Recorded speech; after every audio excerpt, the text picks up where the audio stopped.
Bueno, pues vamos a ir comenzando mientras la gente va tomando sitio de la forma más tranquila posible para ganarle un poquito el tiempo a esta última intervención, a esta última charla, que no actividad, ya sabéis cómo quedará el cine en la calle y la noche de culto de Jesús Palacios, de este 10º Celsius.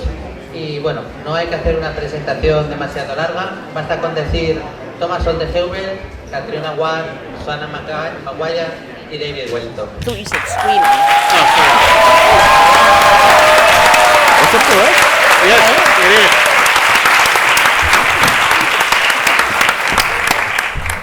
El título de la charla está bastante claro, como llegué a ser un escritor de terror, y aunque intentaremos abrir el turno de preguntas, así que podéis ir pensándolas con tiempo, un poco antes que de costumbre, aunque ya sabéis que no siempre cumplo esta promesa, pero bueno, yo quería empezar preguntándoles, y cuando hay 4, por lo general, hay uno siempre que dice, bueno, yo respondo el último, ya más o menos lo que me han dicho mis compañeros y tal, así que vamos a intentar que no repetir las respuestas, aunque sea complicado, porque van a ser preguntas así un poquito rápidas, ¿no?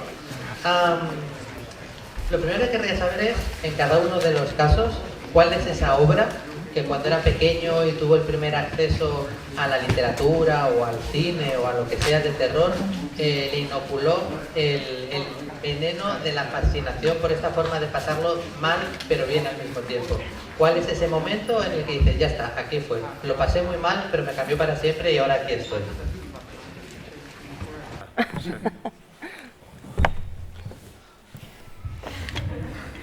I know I'm not going to be the one to answer. When I was very young, I don't really remember how young, but probably 8 or 9 years old, my parents went on a date, which meant that I was left home alone somehow, even though I have 3 sisters. I was home alone. This story is very much sounds like a dream because it kind of was. So The Shining was on television, and at that age I watched the entirety of The Shining without blinking. And the whole time I was convinced that I had fallen ill or had somehow hallucinated the whole thing without understanding the concept of hallucination at that age. And it was a mystical experience. And I didn't think about horror again until I was 35, but that's how it started. So I was a little American girl in the 1980s, and in the 1980s, the censors were so busy making sure that G.I. Joe never actually shot anybody that they paid no attention to girls' children's media. The My Little Ponies would fuck you up. The first thing the My Little Ponies did was defeat Satan. The Care Bears lost multiple times, and the whole world fell to darkness. Rainbow Bright was about child slavery. I was long lost before I saw anything that was officially horror.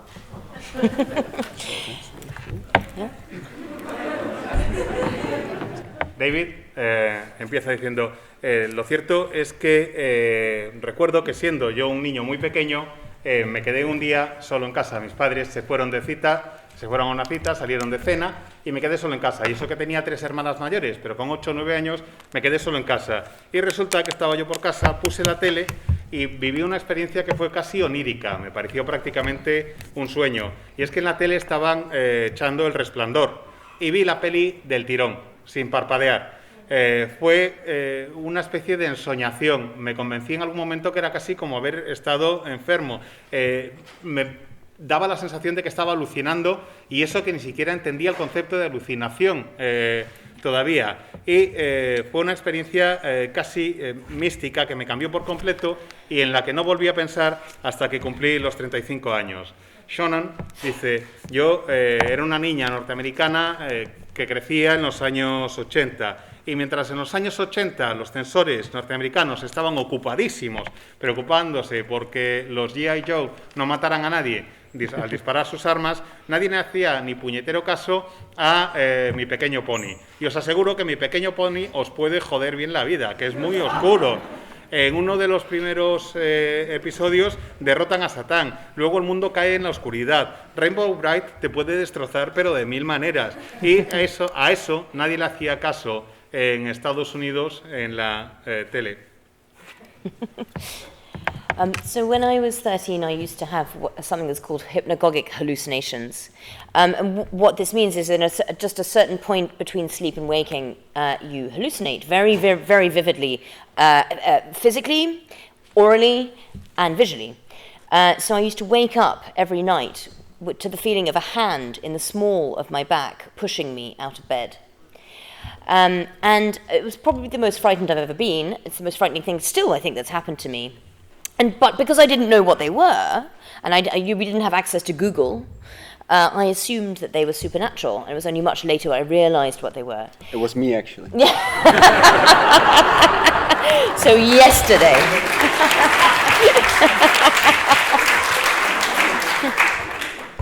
So, I'm sorry, it was very hard to move on from that. When I first read a short story called The Monkey's Paw by W.W. Jacobs, which is about the traditional three wishes structure, but eventually the last wish is a father conjuring, the second wish is the father conjuring his dead son from the grave, and then the last scene is him outside the door, and the last wish has to be used to sort of to disembody him again. I realised that fear was lived in these stories. That's where you put them, and that's how you use it, and that's how you use the seemingly unusable, great, chaotic chasm of darkness that operates inside you. I think I'm lightening the tone. I think, and I think the other piece of work that made me feel that fear that intensely, which I read shortly afterwards, is The Haunting of Hill House. That there is almost anything more terrifying than Shirley Jackson's masterpiece. The scene, I don't know if any of you know it, where whose hand was I holding? I mean, I'm actually quite frightened now just thinking about it. Nothing can exist for long in conditions of absolute sanity. Reality? Bueno, cuando tenía unos 13 años, más o menos cuando era adolescente, empecé a padecer de lo que se llaman alucinaciones hipnogógicas, que ocurren en el estado de duermevela, en el estado de vigilia, en esa tenue frontera entre estar dormida y estar despierta. Y en ese momento puedes tener alucinaciones que tienen carácter físico, son sensoriales, pueden ser visuales, pueden ser auditivas, pueden ser orales, hay de todo tipo.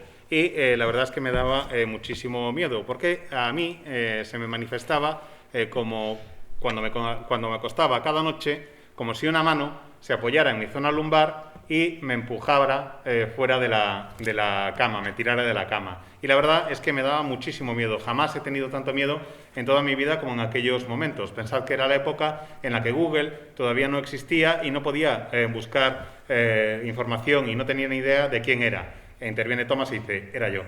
El caso es que en esa época leí un cuento que se llama The Monkey's Paw, la garra del mono, la zarpa del mono, que es de un autor británico que se llama W.W. Jacobs, y es la clásica historia del relato con 3 deseos.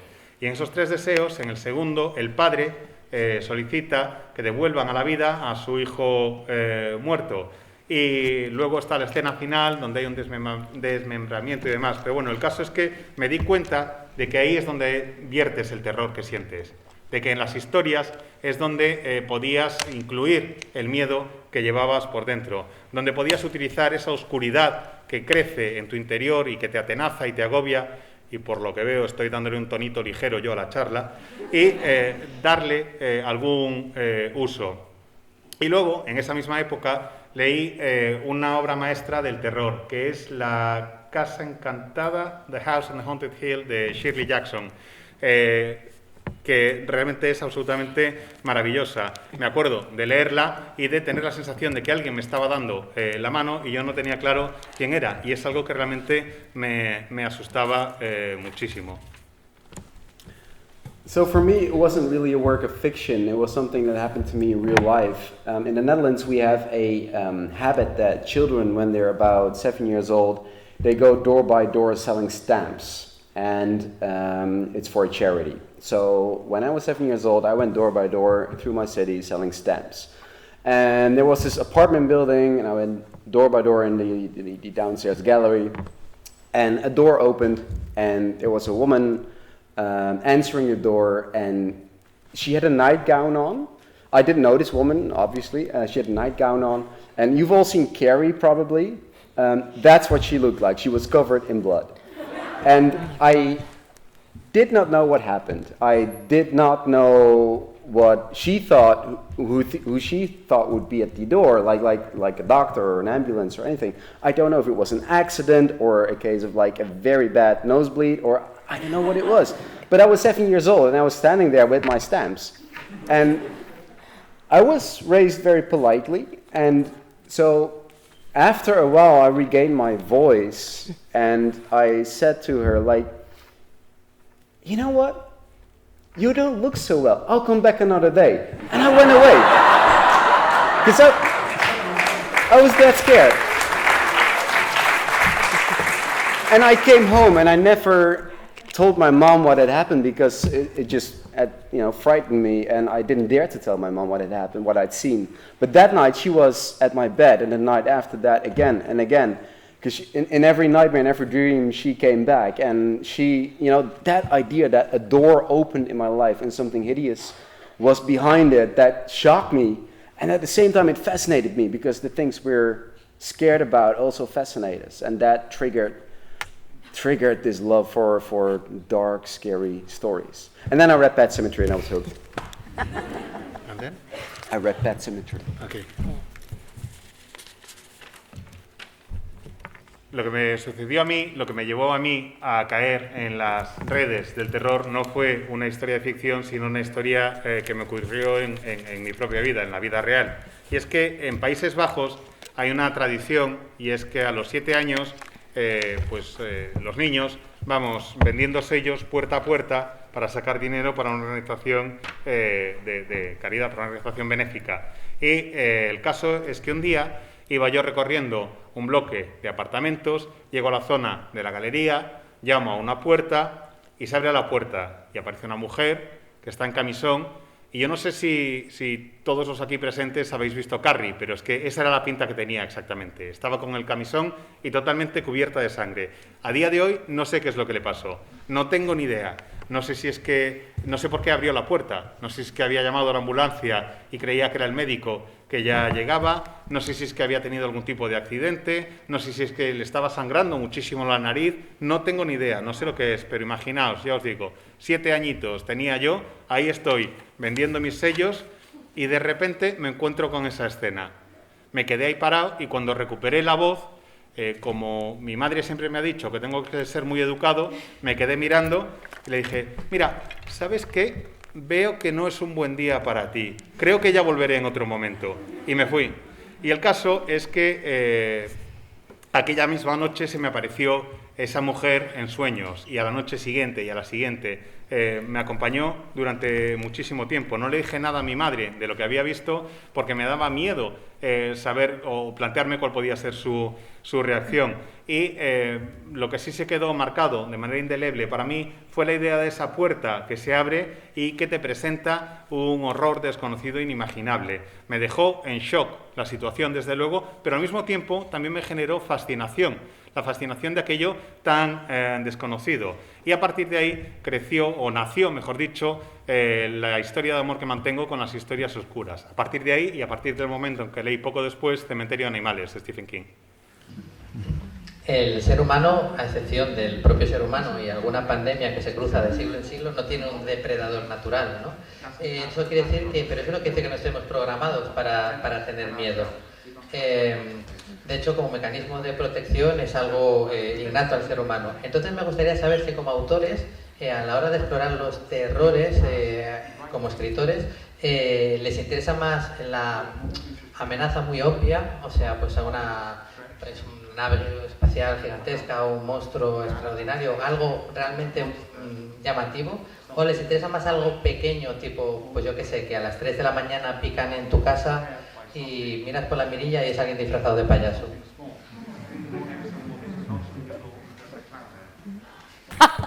Okay. I don't necessarily like to argue with the moderator, except for the part where I totally do. But have you considered the concept of the tiger? Yeah. Or the shark. The shark, the alligator. I live in North America. I If you go think anywhere Shannon near is about water, to become one of the major A giant fucking predators. alligator will come out of the water and take you. We have snakes in the Amazon big enough to swallow small children. Tigers and lions have been known to become manhunters and actively prioritize eating people. Saying that we have no predators is like saying this room has no chair. I'm sorry, Sean, but I'm pretty sure that if an alligator comes out of the swamp and sees you, it's more afraid than you are. Well, alligators have a surprisingly low bite. You started it. They're not great at opening their jaws if you just throw yourself on top of their heads and hug their teeth. I won't ask how you know that. Yeah. Okay. Don't they drown you as well? They do a thing called a death roll. They drag you Right, into the water right. and then they just spin Yeah. you. And then do they store? Was it crocodiles that store you in a larder? Yes. Yes. Okay. Yeah. They will fill caves with dead bodies. It's great. Yeah. Britain has a thing called the Bolton Strid, which is this tiny little stream that if you fall into it, you're gone. Wow. You're just gone. The stream is the greatest predator of humans in England.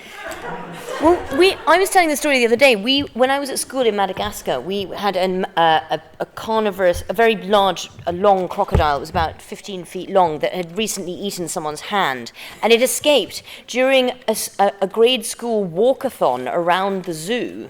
So we were doing a sponsored walk around the zoo. I think I was 8, and then we were at a class of 8-year-olds, and the crocodile escaped, and this teacher was just walking like this over to us, like. They had to shoot it in the end. They couldn't really capture it. I know, because it's not the crocodile's fault. But anyway, yes, sorry. Crocodile stories that we have known. I would like to change my answer to the first question now. When I was very young, and my parents went on a date, when I was very young, I grew up in Pennsylvania, which is about 2,000 kilometers from Florida. We learned about alligators in Florida. And I found out that they were amphibious, that they could come up onto land. At which point I was like, wait, they could come here then. They were going to walk here and eat me. That was when I became a horror writer. The panel has now officially gone feral. Yes. Sorry. That said, I'm scared of the clown.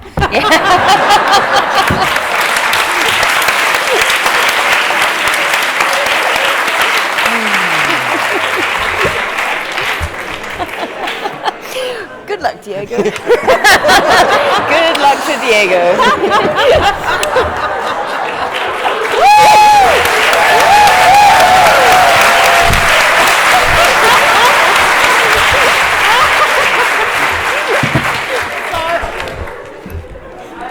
Mira, lo siento mucho, dice Shonan. Lo siento mucho, no me gusta a mí lo de llevarle la contraria al moderador de la mesa, pero que dices, tío, ¿cómo que no hay depredadores naturales para los seres humanos? ¿Cómo que no hay depredadores naturales para los seres humanos? ¿Pero qué me estás contando? ¿Tú no sabes que en Estados Unidos tenemos cocodrilos? ¿Has oído hablar de ellos alguna vez? Te metes en el agua y te pillan. Y dice Catriona, sí, y los tiburones, anda, no te dejes a los tiburones. Y continúa Shonan, hombre, pues es verdad, y también tienes los tigres y los leones, que son cazadores de hombres y devoradores de hombres. ¿Tú sabes que si prueban la carne humana, le dan prioridad a la carne humana frente a la de otros animales? Vamos, hombre, no te enteraste de una. Dice David, hombre, el cocodrilo no es para tanto, te puedes tirar encima y le agarras la mandíbula. Dice Shonan, que no, que yo sé que abren la mandíbula y te tragan. Tú te vas a tirar, que es que los tienes controlados y agarrarlos como en las pelis, te pegan el mordisco y te tragan entero. Además, no solo eso, sino que tratan de ahogarte. Te pegan lo que llaman el revolcón mortal. Te agarran y te arrastran. Y dice Catriona, sí, es verdad, yo también he oído hablar de eso y además hay una corriente de agua donde si te caes acabas ahogado seguro. Y dice Shonan, pero si es que más son monísimos los cocodrilos.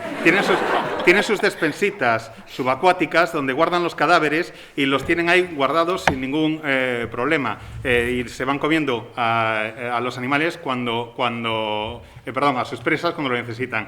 Y dice Catriona, ahora que hablamos de cocodrilos, eso me recuerda una historia de mi infancia, que yo iba al cole y vivía en Madagascar. Y resulta que había un cocodrilo en el zoo zoo que tenía unos 2,5 metros de largo, y ese cocodrilo de 2,5 metros de largo decidió escaparse de su recinto el día que íbamos dando un paseo con la gente del cole. Es lo que llamaban, en lugar del maratón, el paseatón. Vale, entonces íbamos dando el paseo y estaba intentando capturar al cocodrilo y la profe iba así. Y, claro, os repito, yo tenía 8 años, estaba en el zoo y estábamos intentando ver qué es lo que pasaba. Al final tuvieron que dispararle al cocodrilo, cargárselo y lo mataron. Pobre cocodrilo. Y dice David, creo que yo ahora voy a cambiar la respuesta a la respuesta a la primera pregunta. Me convertí en escritor de terror un día que me enteré de que, bueno, yo vivo en Pensilvania, crecí en Pensilvania, más bien, que está a unos 2.000 kilómetros de Florida. En Florida hay un montón de caimanes, cocodrilos y demás, y me enteré de que los caimanes en concreto son animales anfibios, que pueden salir del agua y caminar sobre la superficie. Y claro, quedé total y absolutamente aterrado al pensar que algún caimán podía salir del agua y venir caminando desde Florida hasta Pensilvania y comerme. Imaginaos, ese era mi principal temor. Y dice Thomas al final, pues a mí lo del payaso sí que me da miedo.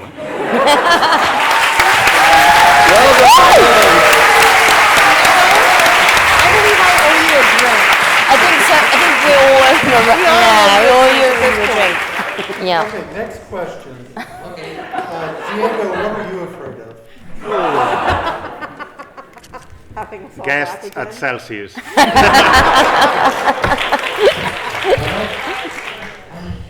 Depredador natural. This was just because of the natural predators, es okay.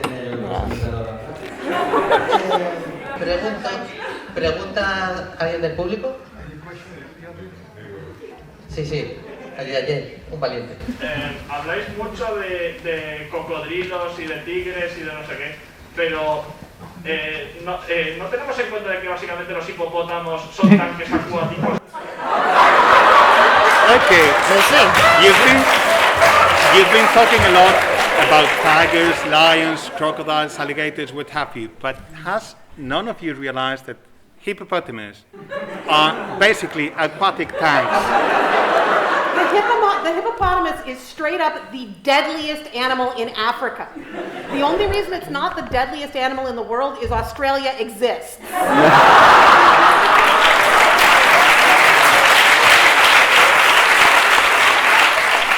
El hipopótamo es el animal... No, I'm not letting you do that again. They El hipopótamo... murder crocodiles for fun. Yeah. El hipopótamo es el animal más mortífero de África y no es el animal más mortífero del mundo simplemente porque existe algo llamado Australia. Y dice Shonan después que los hipopótamos matan a cocodrilos solo para divertirse. My favorite hippopotamus fact is that a hippopotamus, when it wants to warn you that it's about to kill you, will turn around, defecate, and then spin its tail like a propeller. This is a thing called a dung shower. And if it happens to you, you are about to die. My favorite hippopotamus fact is that they can't swim. They actually run on the bottom of rivers and lakes, and if one of them chases your boat, you think it's gone, and you look behind you, and it's like a goddamn pogo stick of death, just popping out of the water every couple seconds to fuck up your day. Dice David, el dato que más interesante me resulta con respecto a los hipopótamos es que resulta que tienen una forma de avisarte que están a punto de matarte, y es la siguiente: se giran, se pegan una buena cagada, y una vez han cagado y se han quedado a gusto, empiezan a mover la colita como si fuera un ventilador para salpicarte de mierda. Y se llama la lluvia de mierda, literalmente. Ese es el aviso de que un hipopótamo está a punto de matarte. Dice Shonan, a mí lo que me mola es que, no sé si lo sabíais, pero los hipopótamos no saben nadar. Corren sobre el fondo del río. Entonces, tú puedes ir en la barca, pensar, ya me he librado de él, porque ya está lejos, y de repente ves que el hijoputa va saltando y apareciendo cada 2 segundos para cargarse tu día. ¿Alguna otra pregunta más de esta? Any further question? Follow up on that.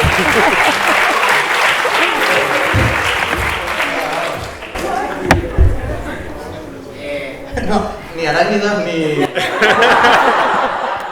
Si os da miedo algún animal pequeño como las arañas o las ratas, ¿y por qué creéis que no nos da miedo que son tan pequeñitos? Are you scared of any small animal like rats and spiders? And if you are, why do you think they are scary if they're so little? I don't think that, I personally, I have a liking for all these animals that most people find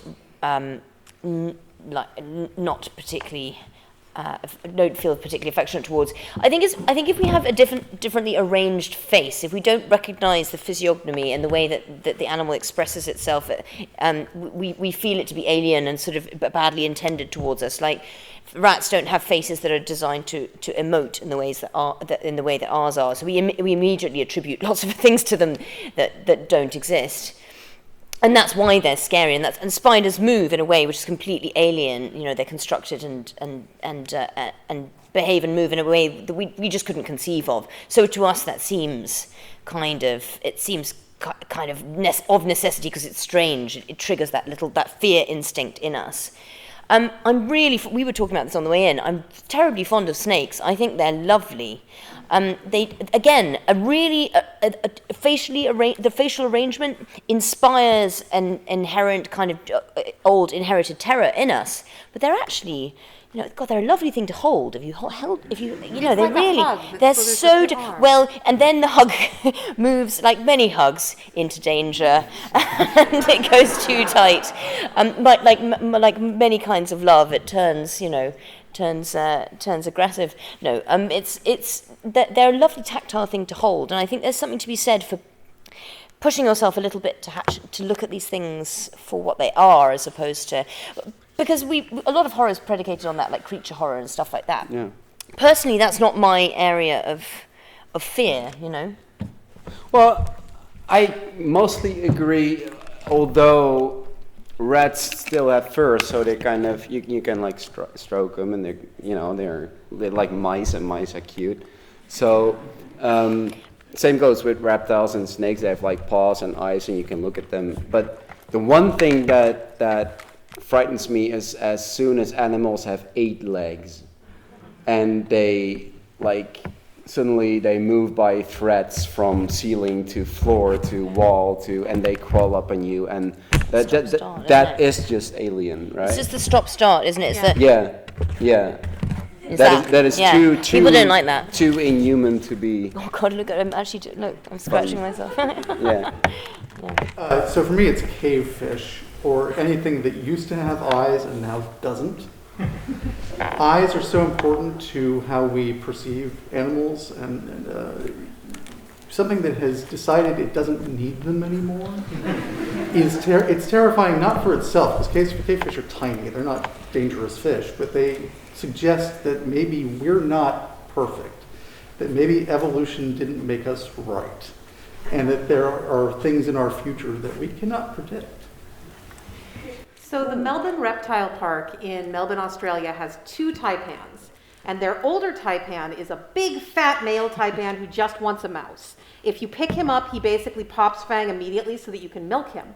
And then the smaller taipan, who is only slightly smaller and is basically indistinguishable when you're a visiting American herpetologist who's been told to go get the incredibly venomous snake out of the tank, is an asshole. And I am afraid of that specific taipan. He has almost bitten me twice, and that's a death sentence. Empieza Catriona diciendo, yo creo que lo que nos da miedo, a mí en realidad esos animales que le dan tanto miedo a tanta gente me gustan mucho, me parecen adorables. Creo que lo que nos suele generar miedo ante los animales es que tenga una fisionomía, sobre todo facial, que no nos consigamos reconocer bien, que no tengan posibilidades de ofrecer gestualidad, porque nuestro rostro está concebido para transmitir nuestras emociones y el de esos animales no. Y en el momento en que no somos capaces de leer las emociones en el rostro, le asignamos una serie de ideas, valores y cosas que en realidad no existen, son cosa nuestra. Lo que no me gusta nada son las arañas. Esa forma que tienen de moverse, esos animales con 8 patas que van moviéndose así, no. Realmente no me gustan nada. No soy capaz de llevarlas bien. Y en cambio, y eso lo hablábamos al entrar en la sala, las serpientes me encantan, me parecen fantásticas. Vale, la cara y la disposición facial pues también es rara, pero una vez las tocas son así como tan jugositas y está tan bien, y coges una y te la pones en torno al brazo, y dice Shonan, sí, cuando se pone en torno al brazo y parece que te esté abrazando y te estruja. Y dice Catriona, sí, un abrazo y otro abrazo y otro abrazo, y quizás como algunas relaciones de pareja se convierten de repente en algo agresivo y ahí ya deja de gustarte tanto, pero mientras las estás sosteniendo y tocas las escamas que son tan suaves, es súper chulo, a mí no me da nada de miedo. Y dice Tomás, a mí las que no me dan miedo son las ratas. Las ratas tienen pelo, las puedes acariciar, se comen, son parientes de los ratones, también tienen las patitas y los bigotes y demás. De acuerdo, a mí me empieza el miedo con los animales en el momento en que tienen 8 patas. Eso no es natural, me puedes contar lo que quieras, pero cuando tienen 8 patas, a mí ya me dan todos los males. Porque que si están en el techo y bajan con un hilito al suelo, y luego se van para atrás, y luego te trepan por encima. No. A mí eso no me gusta en absoluto. Y dice Catriona, ¿verdad que no? Si es que esa forma de moverse no es en absoluto natural, nada, quita. Te aseguro que no me molan nada. Y dice Tomás, pues a mí tampoco. Dice David, a mí lo que no me gustan son los peces o los animales que no tienen ojos. Porque me da la sensación, me da un mal rollo ahí que es alucinante. Hay algunas especies de peces que no tienen ojos y digo, ¿pero a estos qué les pasa? ¿No necesitan tener ojos? Porque ¿saben algo que los demás no sabemos? Me da la sensación de que en el futuro nos puede ocurrir algo semejante, que estemos nosotros sin ojos. Y ese rollo no me mola nada. El que haya cosas, seres que existen en el mundo que anticipan algo que nos puede ocurrir, me da bastante yuyu. Y dice Shonan, a mí lo que no me gusta nada es un taipán, que es de una especie en concreto que hay en Australia, que encima son 2 variedades, los muy cabrones. Hay unos que son los más grandes, que puedes hasta ordeñarlos y no pasa nada. Y hay otros que son más pequeñitos, que son súper agresivos y son súper venenosos. Y cuesta mucho poder distinguirlos. Las serpientes, perfecto, pero los gilipollas estos de los taipanes, que son capaces de matarte, no me molan nada, porque encima ya van 2 veces que tratan de atacarme. Bueno, ya nos hemos acercado un poquitito más. Así que la siguiente pregunta. Hola, quería preguntar qué tipo de miedo os gusta despertar en vuestros lectores. Which kind of fear do you like to awaken in your readers? So, I guess in the end, what we were just talking about is not really what horror is about. Horror is about people and people being scared, and mostly we're scared of other people, right? Like I guess people are the scariest animal on the planet, and when I write a scary story, I want to inflict upon that fear. Like, we all fear the other, we all fear other people, and we all fear what happens to other people. Like when we love someone, we are always dead scared of losing them. That is the fear that really touches your heart, and therefore might be the deepest fear.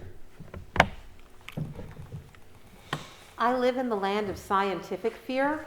I want to tell you something that is true that you can go and verify. I want to tell you that the taipan is the 6th deadliest snake in the world, and then I want to tell you that your bedroom closet is full of them.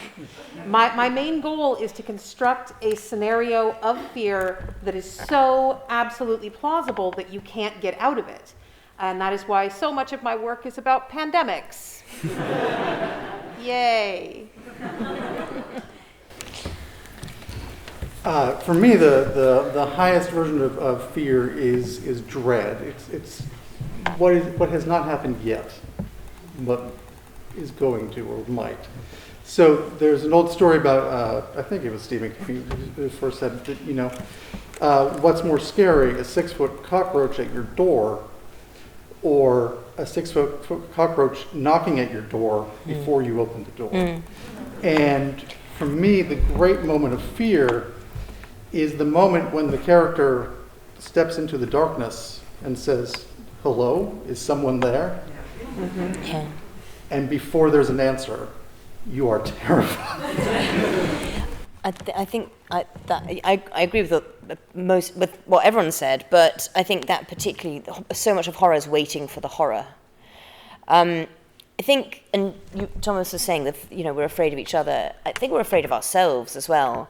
I think there's a deep sort of abiding human question which lies within all of us, which is, you know, what would it take and how many steps and how many days would it take for us to become the monster? You know, all horror seems to just refract us back in various lenses and show us ourselves in various guises that terrify us. And I think, you know, perhaps that's one of the explanations for why people are so fascinated by things like serial killers, is you're always looking at this sort of extrapolation, the end of the line of something you might reach. That's utterly terrifying because you can't control it, and you don't notice how far you go along the road before you've already gone too far, I think. So becoming the monster, I think, is another very deeply inculcated fear. Empieza Tomás diciendo que a mí, lo que me da más miedo es precisamente los demás, el resto de la gente. Creo que el principal foco de terror para una persona son el resto de los seres humanos con los que compartimos el mundo. Creo que cuando cuento una de mis historias, cuando empiezo una de mis historias, en realidad estoy hablando del miedo al otro, del miedo de lo que le puede pasar al otro si te preocupas por él. Si quieres a alguien, tienes miedo a perderlo y eso te afecta, y eso es el principal miedo, creo yo, del ser humano. Shonan dice: yo, aparte de lo del Taipan, cabrón este que os decía, siento que hay toda una serie de hipótesis que generan miedo y quiero vivir en esa zona, y por eso buena parte de mis historias tienen lugar en ambientaciones como, por ejemplo, una pandemia. Bien. David dice que el miedo realmente es la sensación de angustia, la anticipación angustiada. ¿Qué es peor? Como se decía en una historia, que te llame a la puerta una cucaracha de unos 8 pies de alto, perdón, de 1,80 m de alto, o, ¿qué es peor? ¿Encontrarte al abrir la puerta con una cucaracha de 1,80 m de alto, o que no tengas que abrir la puerta porque la cucaracha ya está llamando? ¿Cuál de las dos hipótesis sería más aterradora? Yo creo que realmente el momento de más miedo es el momento previo al miedo, previo al susto. Cuando el personaje en una historia entra en una zona absolutamente oscura y dice: ¿hola? ¿Hay alguien ahí? El miedo es en el instante antes de que se produzca la respuesta. Y dice Catriona, la mayoría de las historias de terror pues tienen que ver un poco también con lo que decía Tomás, efectivamente, con el miedo a los demás, pero también con el miedo a nosotros mismos, con el miedo a ese monstruo interior que podemos tener todos y cada uno.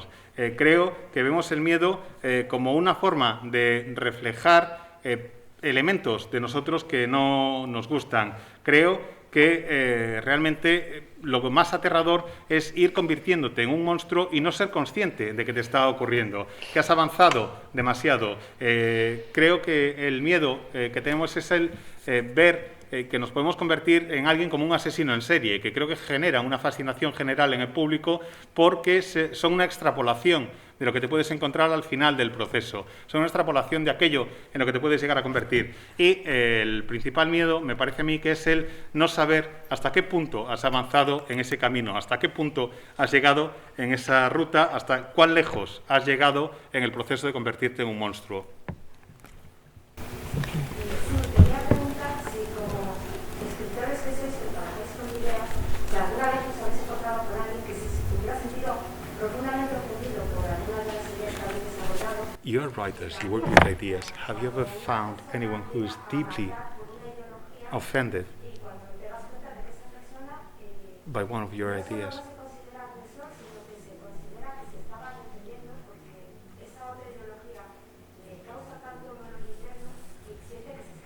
And that these people don't see themselves as the aggressor when they say that, because they feel that this is something so deeply rooted that is so harmful to them that they don't see themselves as the aggressor, but someone who is defending themselves.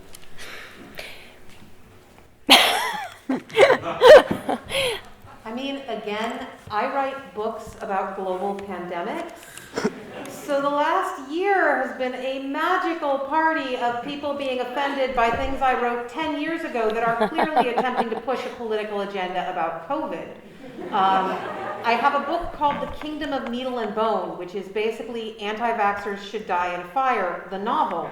And unfortunately, for me, it was not magically removed from circulation the minute COVID started happening. So my PA is filtering mail basically daily right now from people who have read this book, do not comprehend what a copyright date is, and believe that I have written it solely to trash President Trump or to make them look bad or to accuse them of endangering their children, which if you are not vaccinating your children and you have the option, you are endangering your children. Delta is here. But basically my entire body of work has suddenly become offensive. It was not offensive in 2019. It was not offensive in January 2020. It is offensive as fuck right now.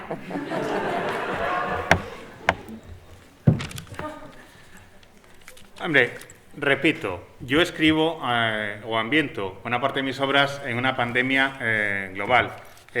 Ahora mismo resulta que me encuentro con que 10 años después de publicar alguna de mis novelas me dicen que lo que pretendo con ellas es obligar a la gente a seguir determinadas políticas relativas al COVID o a criticar a determinados grupos. Tengo una novela que se titula The Kingdom of Nail and Bone, right? Needle, sorry. El reino de aguja y hueso, sería la traducción, donde básicamente lo que vengo a decir es que si eres antivacunas, ojalá ardas en la hoguera, porque no creo que sea la manera correcta de comportarte, pero es algo que escribí hace 10 años. No se ha retirado ese libro de circulación y claro, imaginaos la cantidad de cartas y de correos y de mensajes que le llegan a mi gente de relaciones públicas cada día. Hay mucha gente que me acusa de ser anti-Trump, que me acusa de decir que estoy atacando sus creencias personales, que les estoy acusando por ser antivacunas de poner en riesgo la vida de sus hijos. Pues sí, oiga, mire, si no vacuna usted a sus hijos teniendo la oportunidad, está poniendo en peligro sus vidas. Y de repente, esta gente que es incapaz de entender que es una obra que tiene 10 años, pues dicen que es una obra muy ofensiva. Y es ofensiva ahora, pero no lo era en enero de 2019, a finales de 2019 o en enero de 2020. La verdad es que esta gente está mal de la hostia. Can we take you home with us?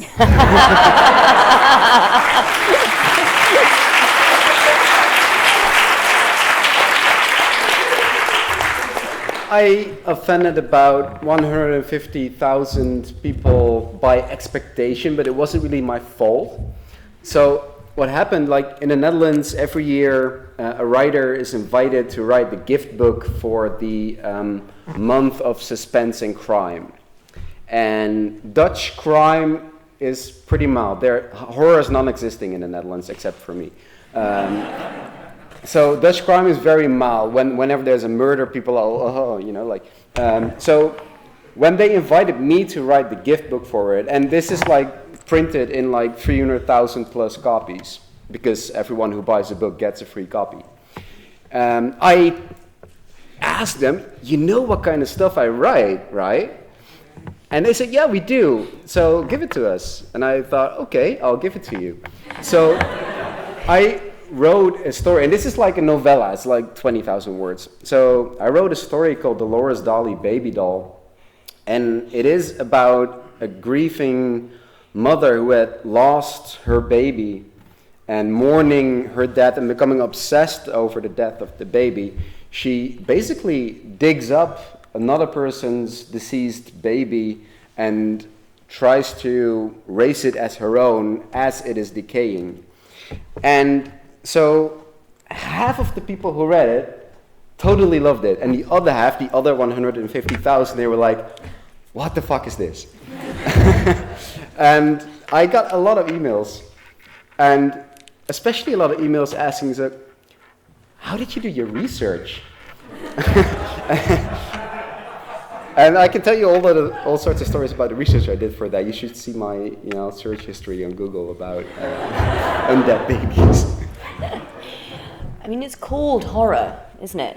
It's not designed to provoke comfort. It's a genre that's supposed to, I think, explore all these. No other genre has a negative feeling as it's sort of describing words. So romance would be lovely. Like who just want to read romance? That sounds great. Fantasy, lovely. Horror, not so much. So it's sort of in the name, really. It's the only genre that asks you to go places where perhaps other writing doesn't. And I think it is an empathy exercise between reader and writer, whereby you're sharing. The reader is seeing the writer's vulnerabilities and what the writer is afraid of. Because I think. For me, certainly, I can't speak for the others, but I would ask, I don't think you can write something persuasively and frighteningly if you're not scared of it yourself. Sure. So you are essentially laying yourself bare on the page, and sometimes people, it hits them in a certain place and they don't like it. There's one scene in particular in A Little Eve, which is my second novel, which is so strange because there's so many more offensive things in that book than this scene, but this is the one people return to all the time, is where she takes a drink and she's never drunk from a glass before, so she bites and a neat crescent of glass just comes off in her mouth. And for some reason that people don't like that. But yeah, I mean, I think it's not designed to be comfortable, is it? I've been surprisingly lucky. I don't know that I've offended a few people, but not that many. I wrote a book called 13 Bullets back in 2005, and the protagonist, when I was creating her, I had her go home and get in bed. And at the time, I had no idea what was going to happen from there. So as I'm writing, my fingers keep typing, and she gets into bed, and there's another woman lying next to her, who turns over and gives her a goodnight kiss. My agent, my publisher, my editor, all said, "Are you sure you want to do this? Are you sure in 2005 you want to have a gay main character for this book?" I've got a gay sister. I've had gay friends my whole life. This never occurred to me it would be a problem. Everybody who worked on this book said, "Wow, you're really taking a chance. You're going to get a ton of hate mail. People are going to crucify you for this." I got exactly one piece of hate mail from a reader who said, "I will never read another one of your books because this book is called 13 Bullets and the gun in the book holds 14 bullets."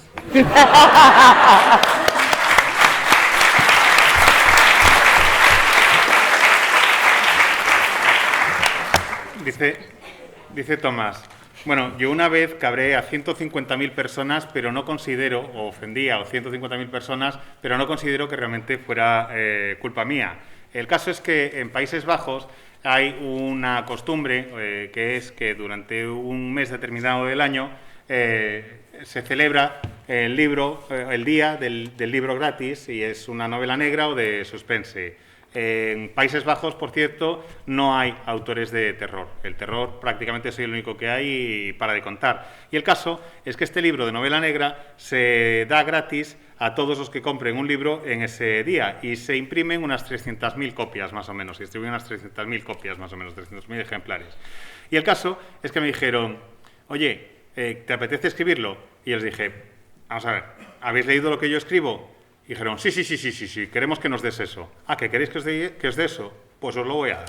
Y escribí una novela corta que se llamaba Baby Doll, que era acerca de una madre que está de luto porque ha perdido a su bebé y que se obsesiona con la muerte de su bebé hasta el punto de que en el duelo desentierra al bebé muerto de otra persona y trata de criarlo como si fuera su propia descendencia, aún cuando es en realidad un cadáver que está descomponiéndose. Y el caso es que la mayoría de los correos que recibí, algunos eran con quejas, pero había otros muchos que decían, "Oye, ¿y cómo te documentaste? ¿Cuál fue el historial de búsqueda que tienes? Si lo mirarais, si vierais cuál es mi historial de búsqueda, realmente alucinaríais.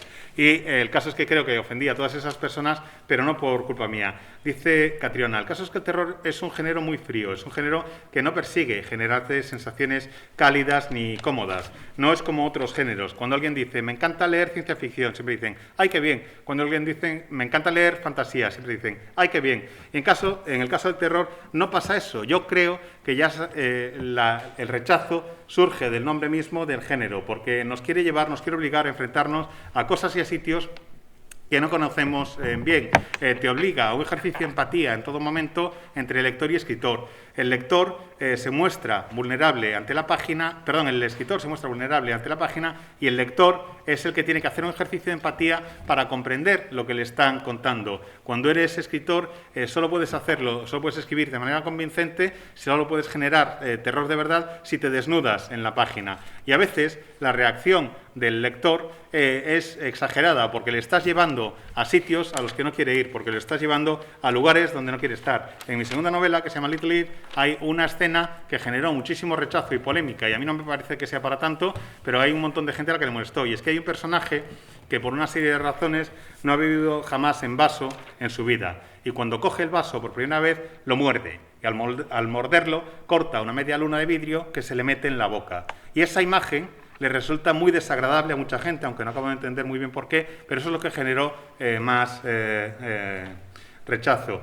Y dice David, yo la verdad es que he tenido bastante suerte a lo largo de mi carrera, no he ofendido, que yo sepa, a nadie o casi nadie, y la única vez que tuve una cierta polémica fue con un libro que se titula 13 balas, que es de 2005. Yo estaba escribiendo la historia, no tenía ni idea de lo que iba a pasar, la protagonista llega a casa, se mete en la cama y yo no sabía lo que iba a poner y seguí tecleando sin pensar tranquilamente. Y lo que tecleé es que se acerca a la persona que tiene al lado de la cama y le da un beso. Y esa persona, un beso de buenas noches, y esa persona es otra mujer. Y entonces mi agente me dijo, ¿pero seguro que quieres hacer esto? Y mi editor me dijo, ¿pero seguro que quieres hacer esto? Y el personal de la editorial me dijo, ¿pero seguro que quieres hacer esto? Os repito, 2005. Y me preguntan, ¿de verdad quieres hacer que tu protagonista sea una persona homosexual? Y yo le dije, mira, mi hermana es homosexual, he tenido amigos homosexuales toda la vida, me parece lo más natural del mundo. Sí, claro que quiero hacerlo, no tengo ninguna duda. Y no hubo ningún problema.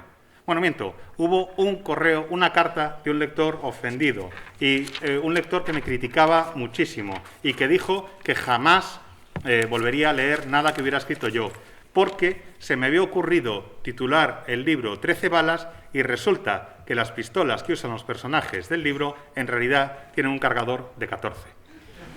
I know we're just about out of time, but I want to continue my trend of arguing with everything anyone else says, which is not actually usually my modus operandi.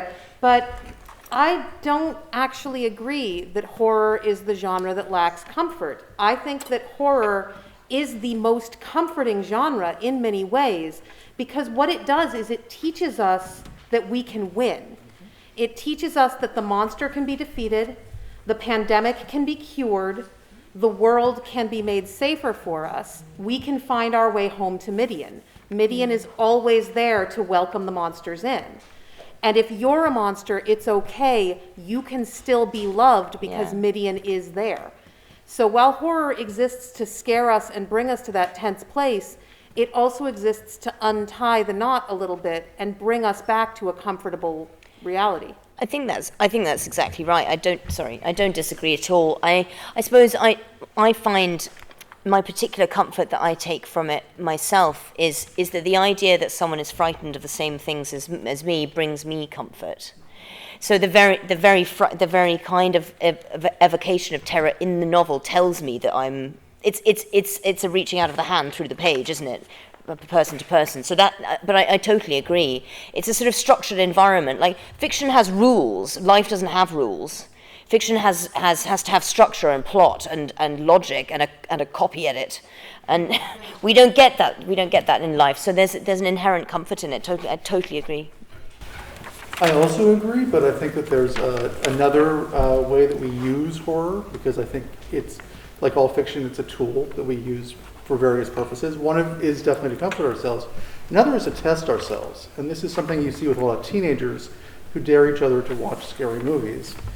I remember watching the Blair Witch Project for the first time, knowing nothing going in. And that night, I had to sleep with every light in my apartment on. And I had to close the door of my bathroom because there was a mirror in the bathroom and something could be in the mirror. You may remember there's nothing about mirrors in the movie. Sometimes we use horror to find out where our limits are. And it's good to know that you are stronger than The Shining or, name your horror novel, Dracula. But sometimes you're not. And I think that chance of being truly terrified is the thrill. It's the thing that keeps us coming back. I kind of like the observation that fiction, unlike life, has rules, because it's up to us to break the rules, right? I like the kind of horror stories that actually break the rules. My like I said earlier, my first grown-up horror novel that I read was Stephen King's Pet Sematary, and it ends extremely dark. There's no hope at the end of the tunnel. And I kind of like those kind of stories where, you expect, the relief, the good ending, the hope to be there, but sometimes it's not. And that for me is a thrill. Empieza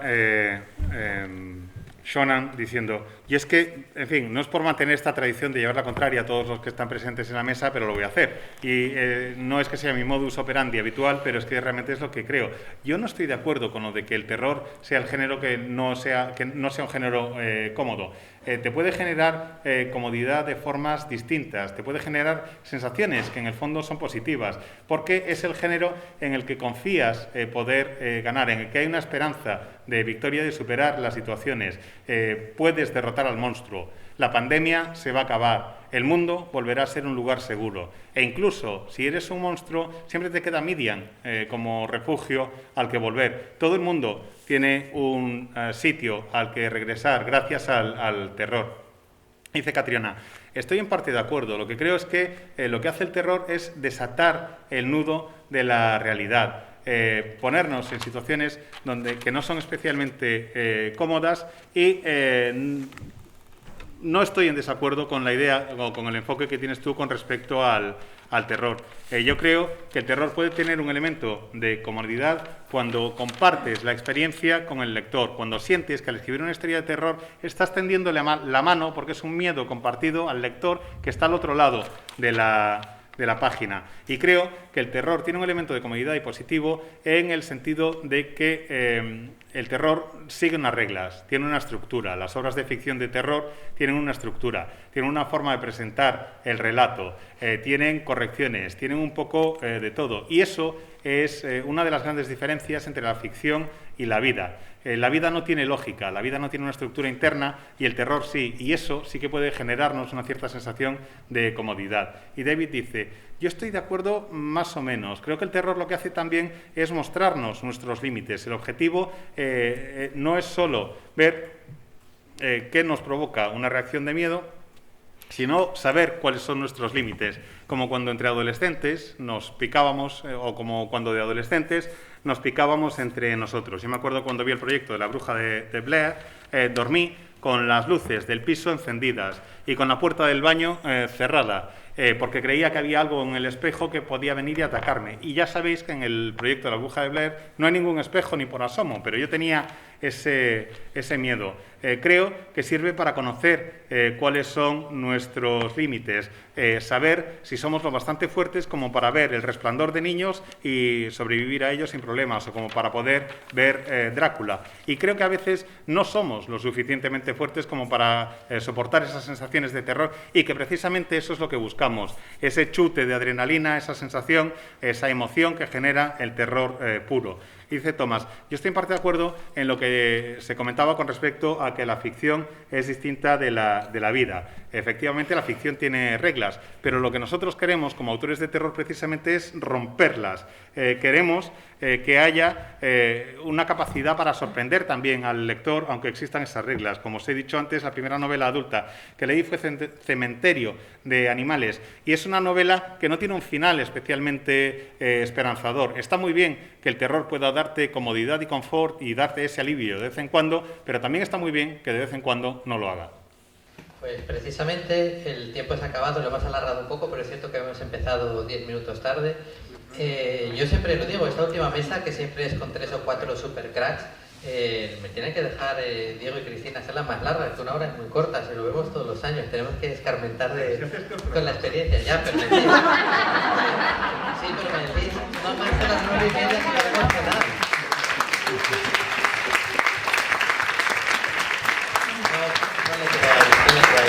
Me ponen límites, si no seguiríamos aquí hasta las 11.